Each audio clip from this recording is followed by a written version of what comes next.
Something you attract by the person you become. Success is something you attract by the person you become. If you want more, just become more. So an investment. You ready for the next one? The V. This is my favorite topic. It's vision. You gotta have a vision for your life. Some of you know Proverbs 29:18, it says, where there is no vision, the people perish. You know that word perish? It means choke, croak, die off, die out, give up the ghost, cash in one's chips, and go bye-bye. So if you don't have a vision for your life, that's what's happening on the inside. You're just dying. And you know, the thing is, you will never leave where you are until you see where you'd rather be. You gotta see something on the inside before it ever shows up on the outside, right? You know, that's a gift that God has given you, is the ability to imagine your future. Do you remember in Genesis when they were building the Tower of Babel?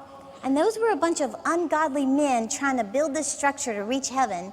And they're actually doing a pretty good job. And God is the one who said in Genesis 11:6, he said, this is just the beginning of what they will do. He said, now nothing they have imagined they can do will be impossible for them. Think about that. Nothing you have imagined you can do will be impossible for you. But you have to imagine it first, right? So first you gotta have a vision, and then second, you gotta take the time to write the vision. Something powerful happens when you grab a pen and some paper and you write your dreams and your goals. This is one of the most important keys to success right here, is to write your dreams and goals. And you know, I teach this at success conferences. I'll talk about, you know, Andrew Carnegie and Napoleon Hill and how they interviewed 500 millionaires to find out what made them so successful. And when they came back, they found out they all had one trait that made them so successful. We're talking about people like John D. Rockefeller, Thomas Edison, Charles Schwab, Alexander Graham Bell. They said, what has made them so successful? Every one of them had clearly defined written goals. Clearly defined written goals. Well, they didn't come up with this. This came from Habakkuk 2:2, didn't it? Write the vision, make it plain. Write the vision, make it plain. In fact, some of you may have heard me tell the story about the professor at Virginia Tech who did research on successful people and goal setting. He said he just walked up to random people on the street and he just asked them one question. He said, what are your dreams for life? What are your dreams for life? He said 80% of the people he asked said, I don't know, I don't have any. That's a huge number. 80% didn't have a dream for life. 16% said, I have some dreams, but I've never written them down. 3% said, I've written my dreams at some point, but I don't know where they are.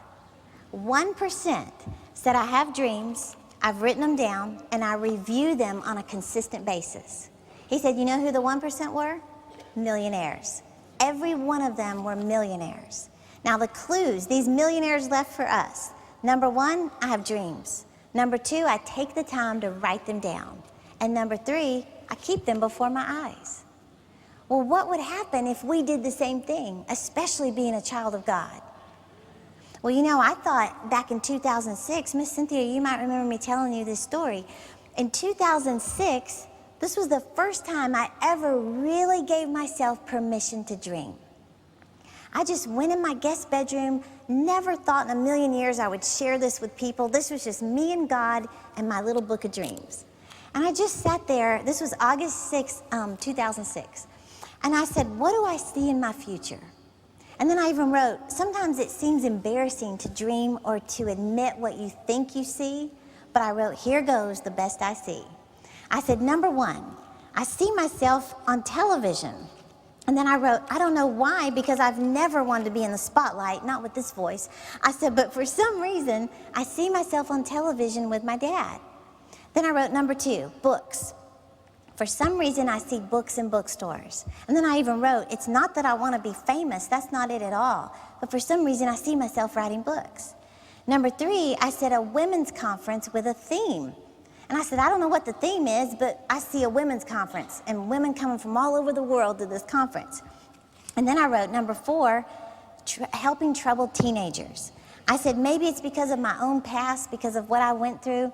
My senior year of college, my last semester before I graduated, I got pregnant before marriage. And you know, my dad's a pretty well-known minister, and I just wanted to die. I wanted to run away. I told my roommates, I said, I'm just gonna run away. I'm just gonna head west. My roommate said, no, you're not. You don't even know which way's west.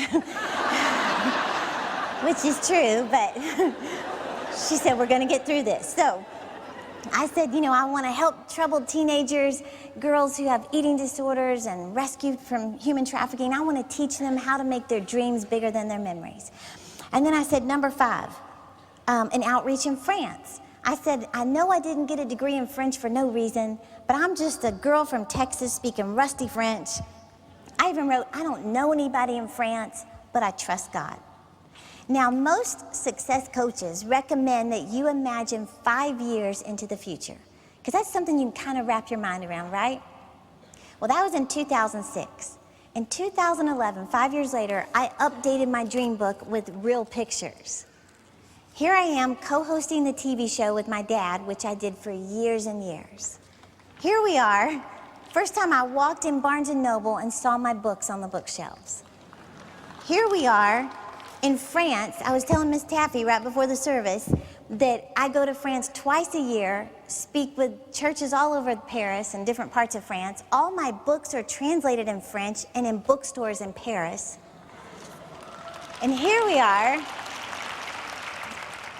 with the women's conference. It's called Icing. One day I was just sitting in a conference and the word icing just came up in my spirit. At first I just thought I was hungry, but I looked up the word icing and it means something added to something good to make it even better.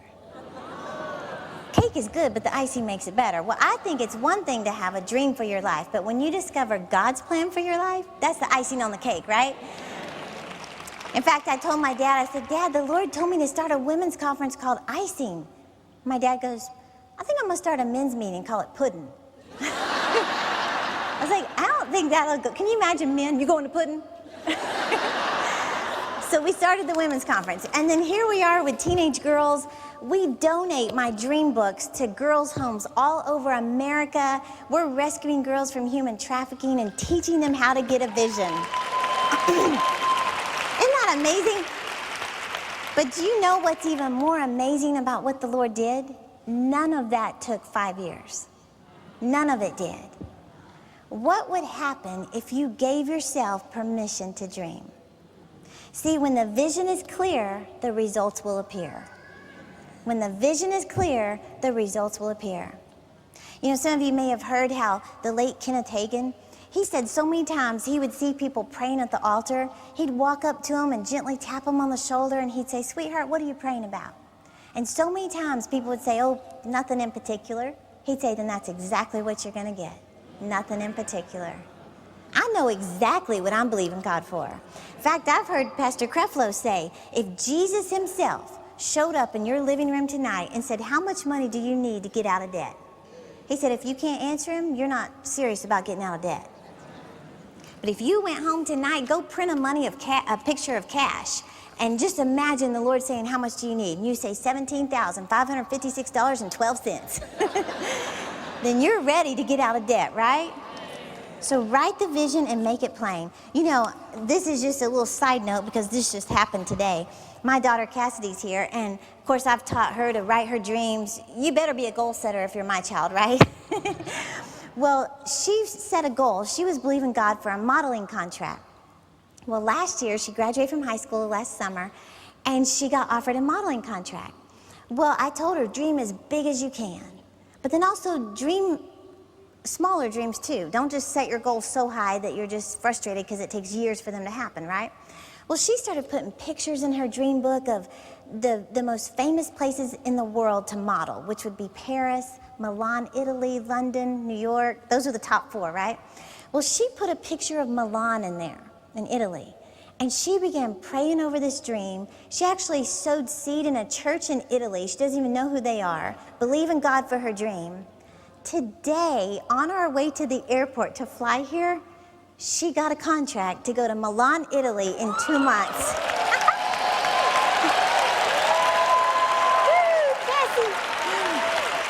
Now, isn't that amazing?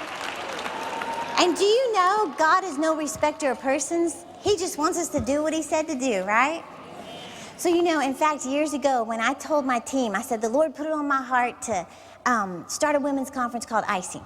I told this guy that works with me, I said, I want y'all to see what I see on the inside. I want you to see my vision. I said, I don't see a room full of, 200 women. I see a coliseum with thousands of women. And I need y'all to see my vision. So I said, can you print a picture of me preaching to thousands of people? And he goes, well, there's only one problem. You've never preached to thousands of people. I was like, oh yeah. I said, well, can you make one? So he did. He went to Joyce Meyer's conference and he printed this picture. And now this is the funny thing. He prints this picture. He took little Joyce off the stage and he put little Terri. Well, then he even took, you can see it up there, okay. He took Joyce Meyer off the backdrop and he put Icing. Well, then on the big screen, he took Joyce's head off and put me on top. So I'm actually wearing Joyce's clothes. So he prints this out, and we just laughed and thought this was the cutest thing, little Terri, little Joyce, I said, yeah, that's my vision. Print several of these. I want my whole team to see where we're headed. So we passed it out to the team, and everybody laughed and thought it was so cute, right? Well, think about it. This picture is in my dream book. It's also on my vision board, and my desk faces my vision board. Well, every day when I look up, I see my vision. Well, after you see this every day, you stop laughing, right? I'm not just cracking up every time I see this picture. Well, then the more you look at it, it actually looks kind of real. Then the more you look at it, you kind of forget that it's a fake picture. Well, this is a fake picture. Here's a real picture.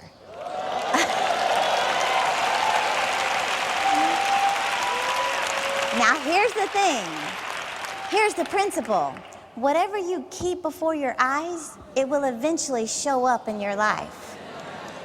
That's the power of vision, right? Whatever you keep before your eyes, it will eventually show up in your life. In fact, many of you know Joel Osteen's dad, John Osteen.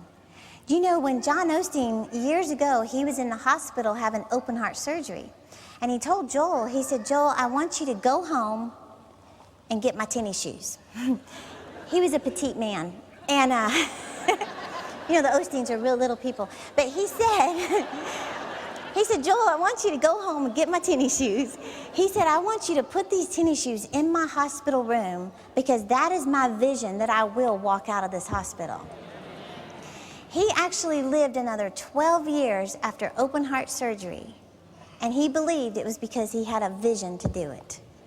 What would happen if you got serious about this and said, I'm going to just spend some time with the Lord just praying about what does he want me to get serious about?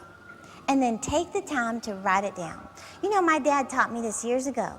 He said, every time you go into your prayer time with the Lord, he said, always take a pen and some paper and expect to hear from God. Practice hearing the voice of God. And he said, whatever comes up in your spirit, just write it down. He said, even if you're wondering, is that God or am I just making this up? Write it down anyway. That's what I was doing when I was going, I don't know anybody in France, but I trust God. Just write it down anyway. You're going to be amazed what God will speak to your spirit. Thank you for visiting TaffiDollar.org, where our mission is to engage, inspire, uplift, and empower women.